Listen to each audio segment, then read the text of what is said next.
बिस्मिल्लाहिर्रहमानिर्रहीम। अस्सलामुअलैकुम रहमतुल्लाहि व बरकातुहू। लाखों करोड़ों दुरूद सलाम नबी करीम सल्लल्लाहु अलैहि वसल्लम पर और आपकी आल पर। क्वांटिटेटिव रीजनिंग की आउटलाइन में आज बेटा हमारा टॉपिक है स्क्वायर।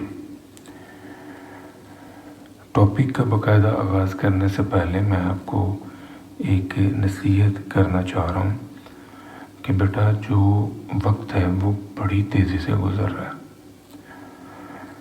वक्त बिल्कुल ऐसे ही गुज़र रहा है जैसे बंद मुट्ठी में से रेत से रख रही होती है। हर कोई अपने आप को मनवाना चाहता है। कंपटीशन इस कदर है कि हर दूसरा बंदा आपके सर के ऊपर पैर रख के आगे बढ़ने की कोशिश कर रहा है। हर कोई अपने महदूद वसाइल के अंदर फाइट कर रहा है, स्ट्रगल कर रहा है कामयाबी के लिए। तो इससे बहुत शदीद कंपटीशन के अंदर जब आपको अपने आप को मनवाना हो, अपने आप को किसी टारगेट के अहल साबित करना हो, तो बेटा फिर दूसरों से हट के सोचना पड़ता है, दूसरों से हट के मेहनत करनी पड़ती है। तभी जाके कहीं आपका वो ड्रीम, आपकी वो मंजिल, आपका वो टारगेट अचीव होगा। इसलिए बेटा कोशिश करें कि आम लोगों की तरह सोचना छोड़ दें, आम लोगों से हट के मेहनत करें। अगर एक आम आदमी जो है वो 6 घंटे पढ़ता है तो आप उससे थोड़ा सा मुनफरद ख़ुद को साबित करें और आप उस बंदे से ज़्यादा पढ़ें। अगर एक आम बंदा जो है वो थोड़ी ईंटें उठा के ऊपर लेकर जा रहा है तो आप कोशिश करेंगे आप उससे ज़्यादा उठा के लेके जाएं। तभी आप इस कंपटीशन के अंदर जो है ना ख़ुद को मनवा सकेंगे। और ये बात याद रखिएगा, कोई भी टारगेट अचीव करने के लिए ना 3 चीज़ों का होना बेहद ज़रूरी है। सबसे पहले ये कि आपकी सोच बिल्डअप हो जाए कि आपने एक काम करना है। उसके बाद फिर आपकी विल पावर है और फिर आपकी स्ट्रगल है, कोशिश है। और ये कोशिश जो है ना ये लामहदूद होनी चाहिए। स्ट्रगल में आप इतना स्ट्रॉन्ग हो कि आप फिर अपने टारगेट को अचीव किए बगैर पीछे ना हटें। याद रखिएगा, आम लोग ये समझते हैं कि कामयाब होने के लिए ज़हानत बहुत ज़रूरी है। तो बेटा ये ज़हन नशीन रखिएगा कि कामयाबी के लिए ज़हानत की नहीं, मेहनत की ज़रूरत होती है। अगर आपके अंदर हार्ड वर्किंग कैपेबिलिटी है तो आप कुछ भी कर सकते हो। लेकिन अगर आप बहुत ज़्यादा ज़हीन है, आपका IQ लेवल बड़ा हाई है, लेकिन दूसरी तरफ आपके अंदर जो हार्ड वर्किंग कैपेबिलिटी है वो ना होने के बराबर है, तो आप उस ज़हानत को जो कि अल्लाह की देन है, जो अल्लाह की तरफ से अता की गई है, उसको भी ज़ाया कर देंगे। और वैसे भी बेटा ये जो ज़हानत वाला मामला है ना ये फिर अल्लाह से मंसूब है। तो हम अल्लाह से तो फड्डेबाजी नहीं ना कर सकते, अल्लाह से लड़ नहीं सकते कि जी फ़लाँ को आपने ज़्यादा ज़हीन बनाया तो मुझे कम क्यों बनाया। तो इस वजह से बेटा जो चीज़ आपके इख्तियार में है उस पर आप फोकस करें, और वो है आपका हार्ड वर्किंग होना, आपका भला का मेहनती होना। तो ट्राई योर लेवल बेस्ट। अपने टारगेट को अचीव करने के लिए आप मेहनत करें। अब हम आते हैं टॉपिक पे। टॉपिक है आज हमारा स्क्वायर। स्क्वायर जो है बेटा 2 डिमेंशनल ज्योमेट्रिकल फिगर है, ज्योमेट्रिकल शेप है जिसकी 4 इक्वल साइड्स होती हैं और 4 ही इसके राइट एंगल होते हैं। आप नोटिस करें कि ये ABCD ये एक स्क्वायर की शेप है और इसकी चारों साइडें जो हैं ये इक्वल हैं। चारों की जो लेंथ है वो x के इक्वल है। दूसरी ख़ास बात ये कि ये जो 2 डायगोनल हैं, ये दोनों डायगोनल भी आपस में परपेंडिकुलर हैं।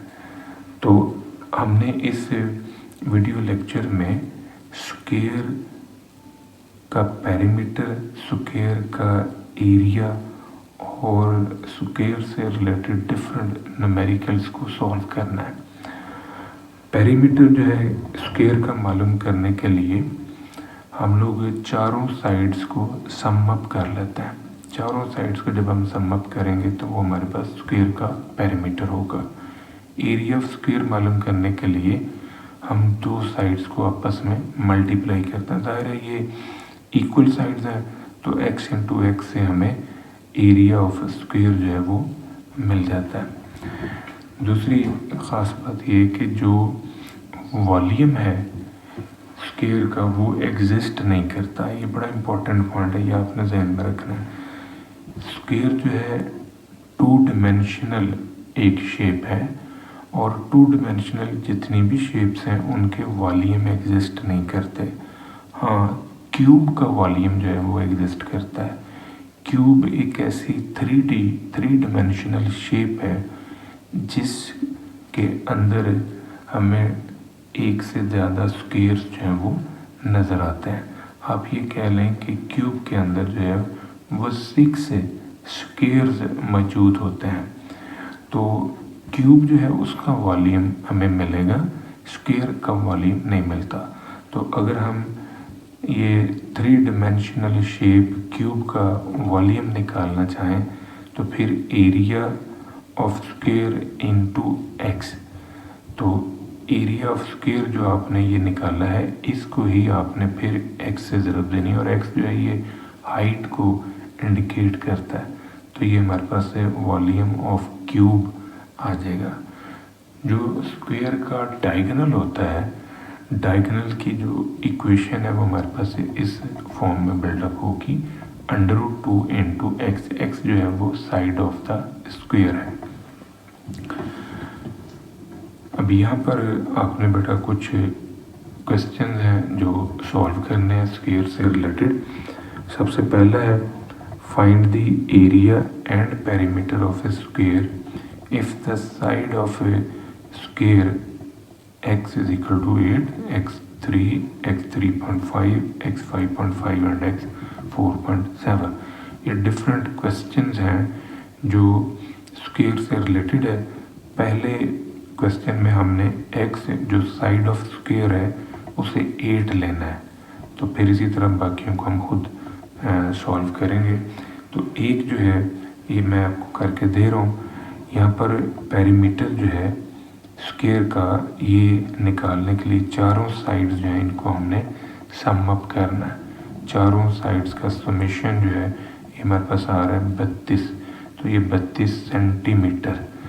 अब ये अगर साइड मीटर में दी है, सेंटीमीटर में दी है, फीट में है, जिस भी यूनिट में ये इंफॉर्मेशन अवेलेबल है आपने वो यूनिट जो है वो साथ में मेंशन करना है।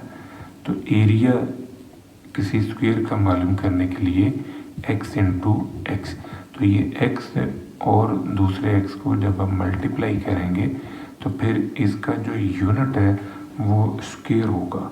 यानी ये cm स्क्वायर सेंटीमीटर है तो इसका स्क्वायर हम कंसिडर करेंगे। 8 सेंटीमीटर इंटू 8 सेंटीमीटर, तो ये 64 आ रहा है। अब ये देखें कि अगर ये स्क्वायर जो है इन फॉर्म ऑफ क्यूब होता, यानी 3 डिमेंशनल शेप की सूरत में होता, तो फिर इस सिचुएशन में हमारा जो वॉल्यूम है वो होना था x into x into x.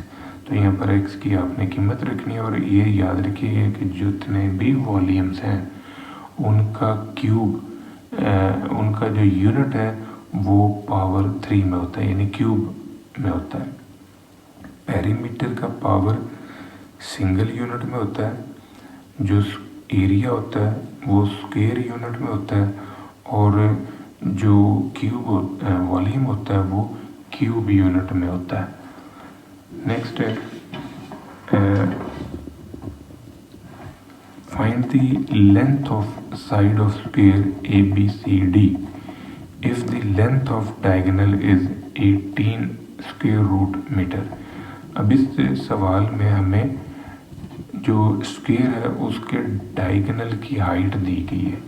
आप ये कह लें कि ये एक स्क्वायर है ABCD तो ये जो डायगोनल है ए सी, इसकी लेंथ जो है ये हमें दे दी गई है। अब इसको हमने यूज़ करके तो जो साइड्स हैं वो मालूम करनी है। तो चूँकि स्क्वायर जो है इसमें चारों साइड्स आपस में बराबर होती हैं, यानी चारों साइड्स की जो लेंथ है वो इक्वल है। दूसरी ख़ास बात ये है कि जो स्क्वायर होता है उसके अंदर 4 90 डिग्री के एंगल्स होते हैं। अब ये भी 90 डिग्री का एंगल है, यहाँ पर भी 90 डिग्री का एंगल है, यहाँ पर भी 90 और यहाँ पर भी 90 डिग्री का एंगल बनता है। तो अगर हम इस ट्राइंगल को ऑब्ज़र्व कर लें, ए बी और सी ये एक ट्राइंगल है, इसको हम ऑब्ज़र्व करते हुए ये जो साइड्स हैं इनको हम मालूम कर सकते हैं। आप नोटिस करें कि चूँकि ये स्क्वायर है तो ये जो साइड है ए और इधर से जो साइड सी है, इन दोनों का न्यूमेरिकल आंसर सेम होगा। इसी तरह ये जो साइड है और ये जो ए डी साइड है, इन दोनों का न्यूमेरिकल आंसर भी सेम होगा। इन शॉर्ट के चारों साइड जो है उनका न्यूमेरिकल आंसर हमारा सेम है। तो इस एजम्पशन को, इस प्रॉपर्टी को मद्देनज़र रखते हुए हम ये कह सकते हैं कि ए और सी बराबर है एक्स के। तो बाय यूजिंग पैथागोरस थ्योरम कि अगर हमारी triangle A B C right angle है तो फिर पैथागोरस थ्योरम की मदद से जो हाइपोटेन्यूज है, ये जो ए सी आपका हाइपोटेन्यूज है, इसका square sum of square of base and square of perpendicular के इक्वल है। यानी इन दोनों का स्क्वायर लें और उसे सम अप कर लें तो ये इस स्क्वायर के इक्वल है। इस प्रॉपर्टी की मदद से हम ये वैल्यू फाइंड आउट करते हैं साइड की। तो ये भी एक्स है, ये भी एक्स है, इस अजम्पशन की मदद से। यहाँ पर हमने ये जो डायगोनल है इसकी हाइट रख दी, ये इसकी लेंथ रखी। तो अब इसको आपने सॉल्व करना है। सॉल्व करने से आपके पास जो x का आंसर है वो आ रहा है 3। इट मीन्स कि ए सी का आंसर है 3। तो चारों साइड जो हैं उनमें हमारे पास जो न्यूमेरिकल आंसर है वो बन रहा है 3 मीटर। ये मीटर जो है ये यूनिट है, जो डायगोनल की लेंथ का यूनिट है वही सभी साइड्स का भी यूनिट होगा। अब हमने निकालना है पेरीमीटर ऑफ स्क्वायर और एरिया ऑफ स्क्वायर। तो यहाँ पर हम 3 रख देंगे क्योंकि x का न्यूमेरिकल आंसर हमने निकाला है 3। तो यहाँ पर 3 रखने से ये हमें एरिया और पेरीमीटर ऑफ स्क्वायर जो है वो मिल जाएगा।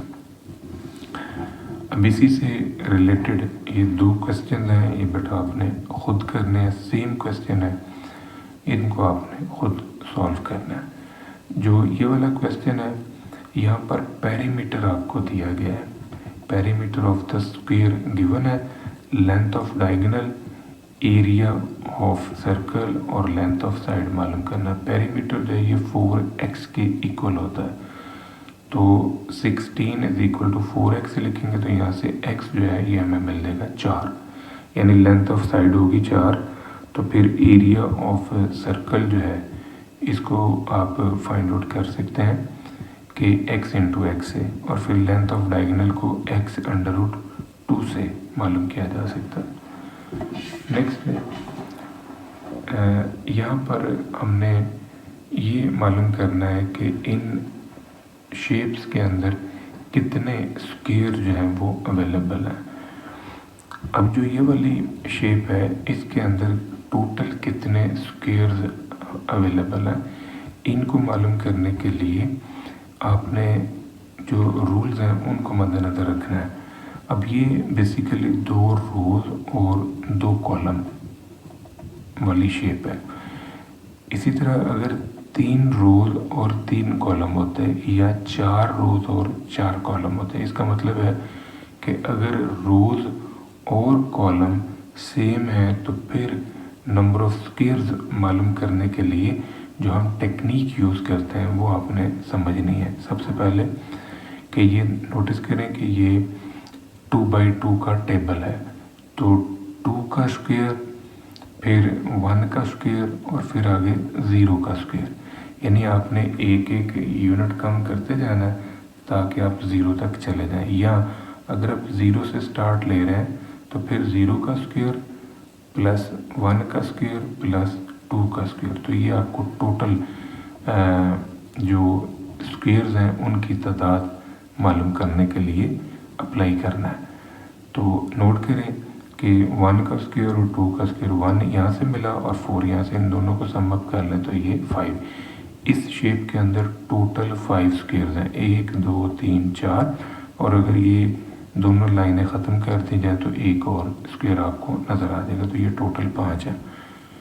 ये हम इस फार्मूले से भी जनरेट कर रहे हैं, तो ये सेम एक ही बात है जो यहाँ पर लिखी हुई है, वही बात जो है यहाँ पर। अब दूसरी तरफ देखें, ये जो बी शेप है, यहाँ पर अब हमारे पास रोज़ और कॉलम्स की तादाद डिफरेंट है। तो ऐसी सिचुएशन में नंबर ऑफ स्क्वायर्स मालूम करने के लिए हम जो टेक्निक यूज़ करेंगे वो आपने समझनी है। ये 4 रोज़ हैं और 3 कॉलम हैं, 4 और कॉलम जो है वो 3 है।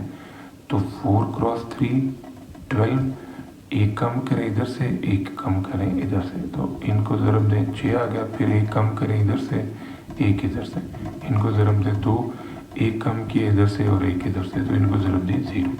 आपने एक एक नंबर कम करते जाना है यहाँ तक कि रिज़ल्ट में 0 आ जाए। तो अब ये सारे जो नंबर्स हैं इनको सम अप करें तो ये आ रहा है 20। इसका मतलब है इस शेप के अंदर ओवरऑल 20 डिफरेंट स्क्वायर्स जो हैं वो मौजूद हैं। तो आप इनको काउंट करना चाहें तो आप इनको काउंट भी कर सकते हैं। देखें ये 12 तो वैसे ही नज़र आ रहे हैं, फिर ये आ जाएगा 13, ये आ जाएगा 14, ये 15। इसी तरह अगर आप इनको इस फॉर्म में जमा करें 16, 17, 18, 19 और एक ये बाहर वाला 20। नेक्स्ट है ये सी शेप है, इसमें आप नोटिस करें कि जो रोज़ हैं उनकी तादाद है 5 और जो कॉलम्स हैं उनकी तादाद है 4। तो सेम टेक्निक आपने अप्लाई करनी है। तो ये 4 ज़रब 5 की मदद से 20 पहले आ गए, एक इधर से नंबर कम किया, एक नंबर इधर से कम किया, तो ये 12 आ गए, फिर एक नंबर कम किया इधर से, एक इधर से 6, एक नंबर इधर से कम किया, एक नंबर इधर से 2, फिर एक नंबर इधर से कम किया, एक नंबर इधर से, ये 0। तो जब तक 0 नहीं आता आपने एक एक नंबर ड्रॉप करते जाना, तो वो जो आंसर्स हैं प्रोडक्ट फॉर्म में उन सारों को फिर सम अप करना है। तो इन सारों को सम अप करें तो ये 40 आंसर आ रहा है। इसका मतलब है कि इस शेप के अंदर हमारे पास जो टोटल स्क्वायर्स हैं वो 40 हैं।